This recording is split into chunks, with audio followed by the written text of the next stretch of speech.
ان الدین عند اللہ الاسلام. وہ چیز جو ایک مسلمان کو نارے جہنم تک لے کر جاتی ہے وہ یہ ہے ایسی عورتیں جو ایسا کپڑا پہنتی ہے جس کا اس کا جسم نظر آتا ہے، جس سے اس کا پیر نظر آتا ہے. نعوذ باللہ. نساء کاسیات عاریات مائلات ممیلات. ایسی عورتیں جو کپڑا پہنتی ہے جس کو اس کا جسم نظر آتا ہے. یہ عورت کہاں داخل ہوگی؟ یدخلن النار. جہنم میں داخل ہوگی، جہنم میں داخل ہوگی. ولا یجدن ریحها. جنت کی خوشبو تک نہیں پائے گی، جنت کی خوشبو بھی نہیں پائے گی.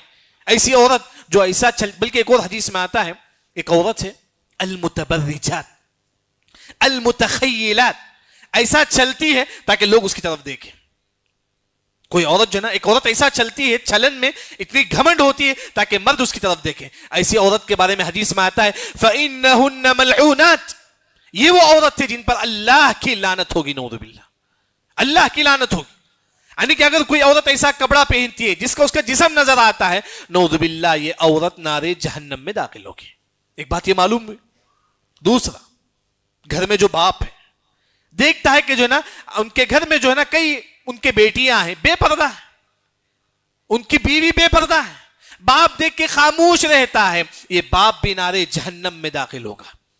حدیث آپ صلی اللہ علیہ وسلم نے فرمایا کہ ثلاثۃ حرم اللہ علیہم الجنہ. 3 لوگ ایسے ہیں جن پر اللہ نے جہنم کو حرام کر دیا ہے. جہنم کو حرام کر دیا ہے. کون؟ مدمن الخمر. شراب پینے والا، ہمیشہ شراب پیتا ہے، اس کی زندگی شراب، نشہ، جوا، سب کچھ. نعوذ باللہ.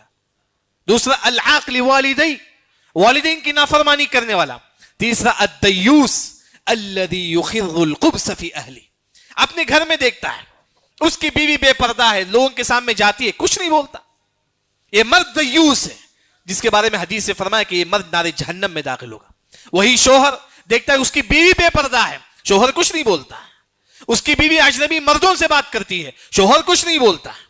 تو ایسا شوہر بھی نارے جہنم میں داخل ہوگا. گھر کی تربیت شوہر پر بھی واجب ہے، ماں باپ پر بھی واجب ہے. کلکم راع وکلکم مسئول عن رعیتہ. ہر باپ سے اللہ تعالیٰ پوچھے گا کیا تم نے اپنی بچوں کی پرورش صحیح کی یا نہیں. ذمہ داروں سے اللہ تعالیٰ پوچھے گا. جو باپ ذمہ دار ہے، شوہر ذمہ دار ہے، اس سے اللہ تعالیٰ پوچھے گا کیا تم نے ذمہ داری ادا کی یا نہیں. یعنی کہ ایسی عورت بھی نارے جہنم میں داخل ہوگی جو کپڑا پہن کے بھی جو ہے نا جسم نظر آتا. اگر اب صحابیات کی زندگی آپ دیکھیں گے وہ کتنا پردہ کرتے تھے. آج کے جو عورتیں اور صحابیات جو تھے رضوان اللہ علیہم اجمعین، وہ کس طرح پردہ کرتے تھے. عبداللہ بن عباس رضی اللہ عنہ فرماتے ہیں کہ ان یبدین عینا واحدہ. صرف جب آپ نوز پیس آج لوگ پہنتی 2 آنکھ نظر آتی ہیں. صحابیات جو نوز پیس پہنتے تھے اس میں صرف 1 آنکھ نظر آتی، تبصر بہا، بس 1 آنکھ نظر آتی. عبداللہ بن عباس رضی اللہ عنہ فرماتے ہیں صحابیات ایسا برقع پہنتے تھے، بلکہ ایسا نوز پیس ہوتا تھا جس میں صرف 1 آنکھ نظر آتا تھا، 1 آنکھ چھپا ہوا ہوتا تھا. ایسے صحابیات کے پردے تھے. آج وہی جو ہے نا نعوذ باللہ، وہی برقع نعوذ باللہ جو برقع پہن کر بھی نہیں کے برابر ہے. یعنی کہ عورتیں کئی عورتیں نیک بھی ہیں الحمدللہ، الحمدللہ کئی ایسے عورتیں جو نیک ہیں، جو با پردہ ہیں، تو اللہ تعالیٰ ان کی حفاظت فرمائے. جو عورتیں بے پردہ ہیں اللہ تعالیٰ ان کو جو ہے نا پردہ کرنے کی توفیق عطا فرمائے. اسی